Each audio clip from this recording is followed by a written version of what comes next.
Instead of a normal video intro, I'm going to start by just saying yesterday's video about Veigar included me offering some builds that you could potentially run with Veigar to get the most out of him. And I had done that because I didn't think we were going to see more Veigar support right away. The way they had done the reveals, I kind of naturally assumed that we would get more Veigar support in a future expansion.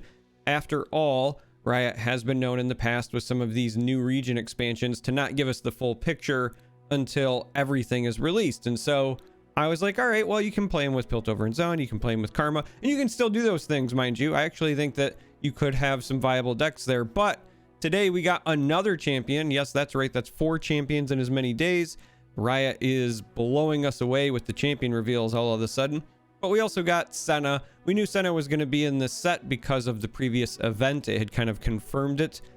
But what we didn't know, or at least I didn't expect by any stretch of the imagination, is that she is the one that we can potentially pair with Veigar for more darkness support. Now, what is interesting is that her design is going to be more based on killing enemies with the darkness spell and not necessarily scaling it the way that Veigar cares more about scaling it. But when you combine the two, you might actually have a really potent combination. So without getting too far ahead of ourselves, we're going to dive in and we're going to talk about Senna. So Senna is a 5-cost 4/4 with quick attack in the Shadow Isles region. Every card today is in Shadow Isles. Keep that in mind. No dual regions, no fancy tricks. Everything is Shadow Isles for today's reveals. So her text reads, when I'm summoned or attack, create a darkness in hand if you don't have one. So she is making that darkness spell. If you do not remember what it was from yesterday's video, it is a 3-cost slow spell that says deal 2 damage to an enemy. So we get those when we play or attack with Senna. But she also has a very interesting line of text. It's something new and kind of unique for Legends of Runeterra, but I absolutely love this as a concept. The final line of text says, your damage and kill spells accelerate too fast. So what that means is that if you've got a slow spell while Senna is on the board, you can play it at fast speed. And that opens up a huge can of worms that I can't wait to talk about. We also want to talk about her level up condition, which is I've seen you, so she has to see it, slay 3 or more units with spells. Now we can do this with multi-target spells, mind you, but we need to slay them, or an allied Lucian dies. Now I obviously love this callback because, as we know, Lucian has always leveled up if you've had a certain number of allies die or if you had a Senna die, but it was always Senna the follower. But now that we have Senna the champion and she is referencing Lucian, we have to assume Lucian will get an update to just say Senna, and it might mean the follower or the champion, which also could be really cool. But I love that bit of flavor. And then once you level her up, you get the standard +1/+1. So level 2 for Senna is a 5-cost 5/5 with quick attack. Still on summon or attack is creating that darkness in hand.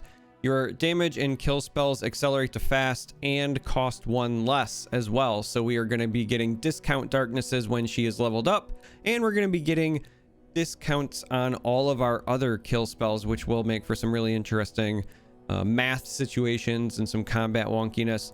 We also have her champion spell here, and they did us a solid on this graphic today where they gave us the champion version and the regular version, but it is Dawning Shadow. This is a 7-cost slow spell, but again, if she's on the board, it will accelerate to fast. And it says kill an enemy and give all enemies -2/-0 this round. We would normally not really be a big fan of this card because it's slow and we're paying the same cost as we would for Vengeance. And so we're saying, okay, well, the benefit of just killing at fast speed with Vengeance is probably better than doing it at slow speed, even with that board wide -2/-0. But we have to, again, keep in mind that with Senna, she only turns into the champion spell if there's already a Senna on the board. And so that also means the champion spell version of Senna will only ever be fast, because while she's on the board, she's accelerating your spells to fast. So we do have to keep that in mind. And at fast, it's obviously very good because Vengeance sees play, and this is Vengeance and then some. We also could see this getting some play in like mid-range fearsome decks. And I say that because we get access to removal, but we also get access to that -2/-0, which is a very big deal when you're playing fearsome units. And we're going to see in some additional reveals here in a moment that we're getting even more fearsome units that also fit into this archetype. So we're getting a lot of benefit from Dawning Shadow. Whether or not you run additional copies with a Senna deck, I don't know. I think you might be fine just relying on the champion spell version, because like I said, it will always be fast when you're playing the champion spell version, but we do have it as an option.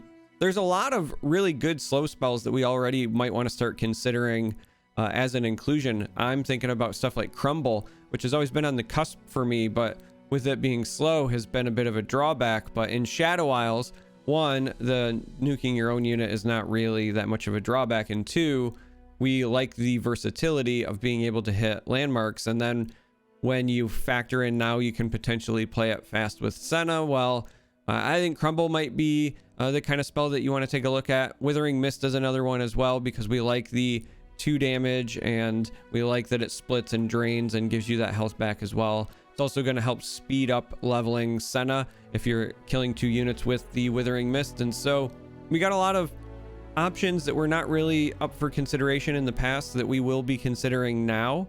It's also worth noting that with Senna, you don't have to target when you kill with your spells. So we could theoretically, for example, play a Senna and then we could Avalanche. And if the Avalanche kills 3 units, we level up our Senna.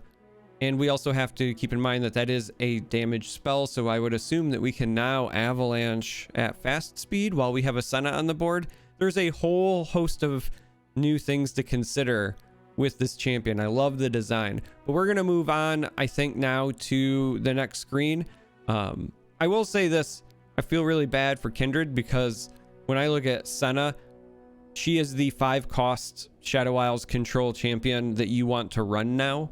I think we will definitely see decks with her, and so we kind of like mourn for Kindred in many ways, in my opinion. But we're moving on, and we've got Des and Ada. This is an 8-cost named unit, so naturally you probably assume it's going to be garbage, but we actually might see this one get a little bit of play.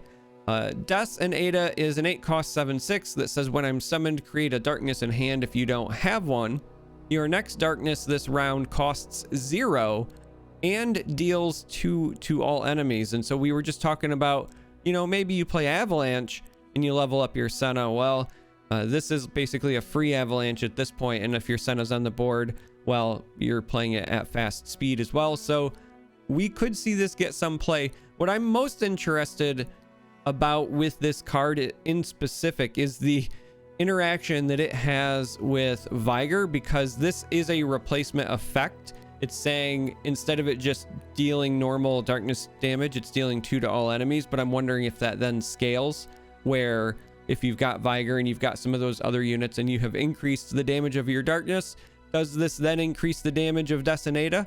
I assume it would. And if it does, well, Desonata suddenly starts looking a whole lot better when you start considering 5 damage, 6 damage to all enemies. This could be huge. Now, I do admit that they might have factored that in, and that might be why it's very specifically worded. It deals 2 to all enemies instead of saying it deals its damage to all enemies. We might just not be able to scale that, but we're going to have to keep an eye on it. If it works the way I think it works, where it does take into account the scaling, we are really going to see Desonata see some play in my mind. It might be the first named 8-drop that has seen play basically since like OG Riptide Rex, but we're gonna have to keep an eye on it just to double check.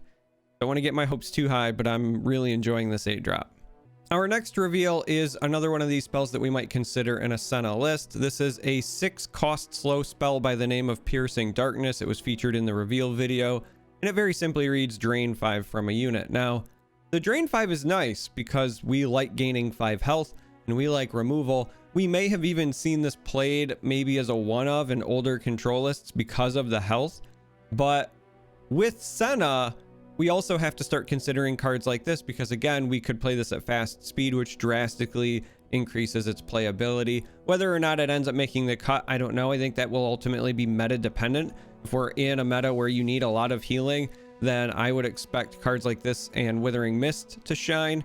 And if we're in a more traditional meta, we might only see this as like a one of or not included at all, because we have a lot of good options in Shadow Isles, and we're only getting more now that we can consider slow spells. But we're going to move on, because these next 2 units I'm very excited to talk about as well.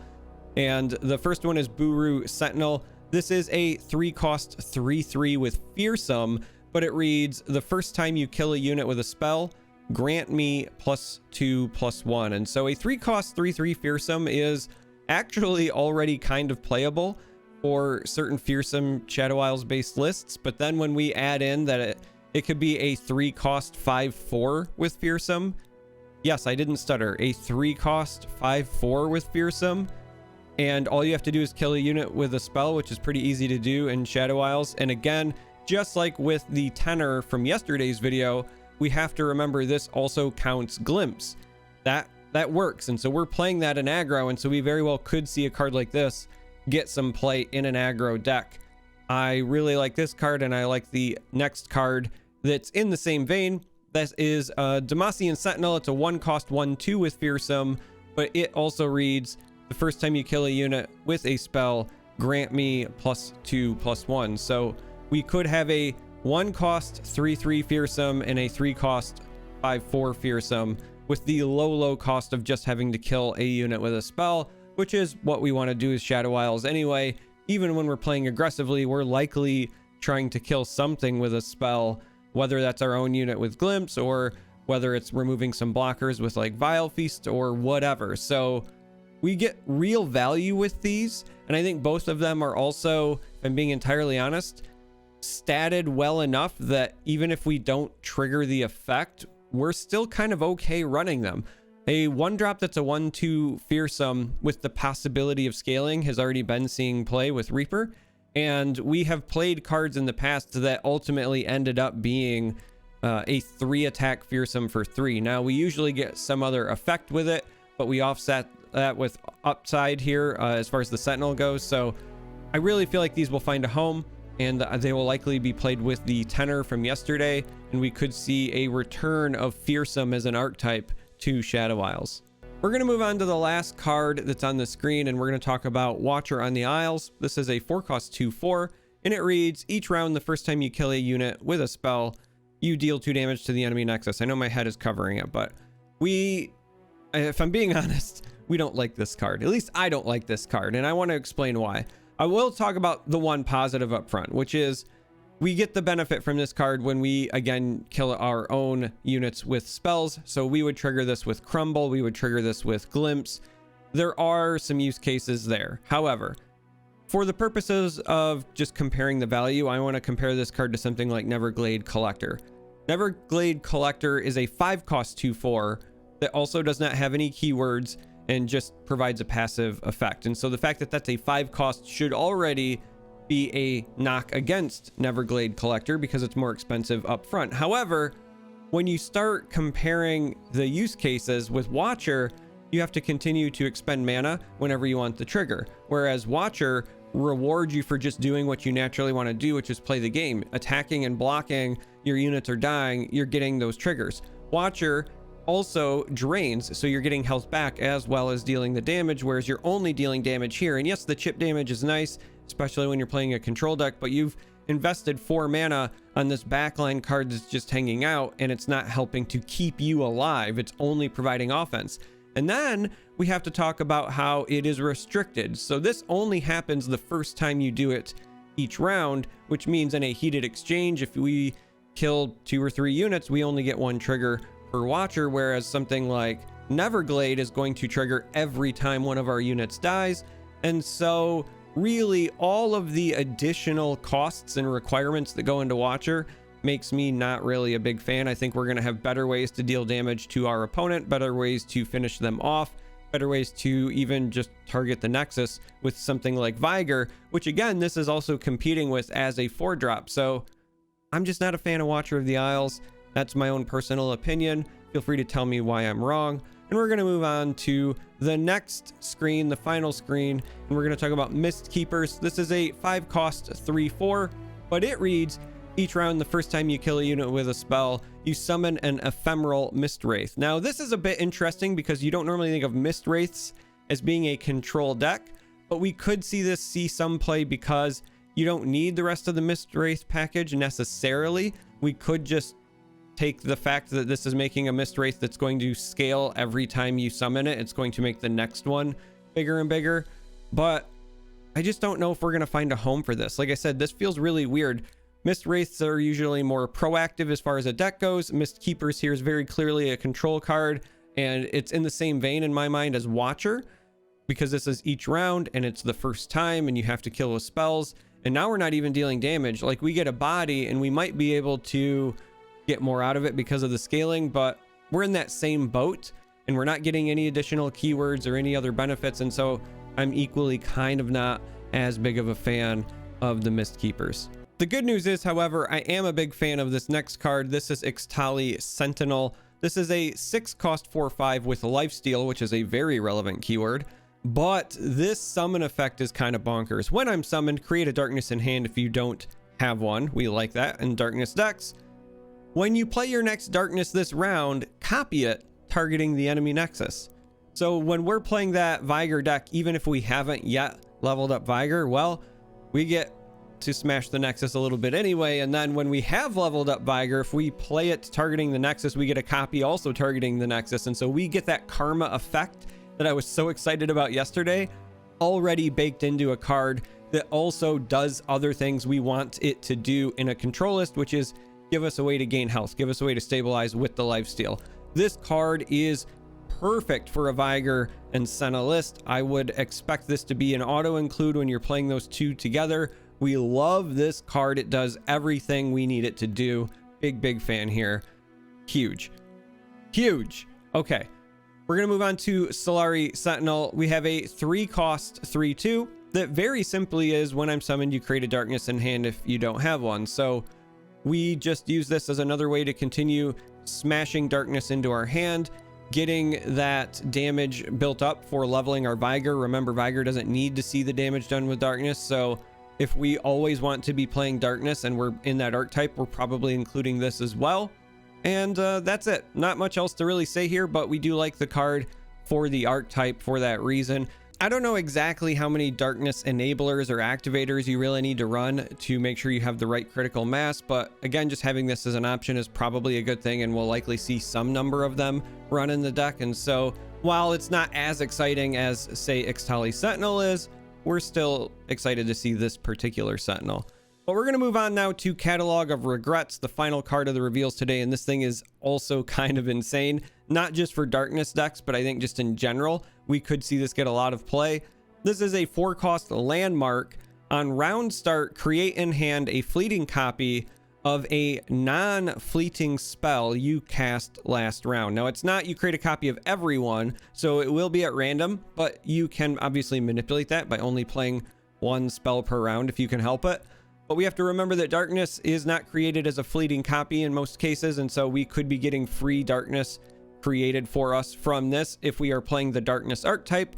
But we also have to remember that there's a large number of other spells that we like to play in Shadow Isles and in other decks that we oftentimes pair with Shadow Isles, and we can be very threatening and we can generate an insane amount of card advantage and value with these, because we can even use them for our draw spells. We could be getting extra glimpses, we could get extra Withering Wails or extra avalanches if we're trying to wipe out aggro. We have so many options with this that my brain is on fire. This might be the card, as weird as it sounds, that I'm most excited about today, because I think this one is archetype agnostic. I think we're going to see this get played in a number of decks. A lot of potential here. And yeah, I am absolutely excited for Catalog of Regrets. I want to deck build around this. I always say all the time, it's been a while since I've said it on a video, the hallmark of great design is any card that makes me want to deck build with it.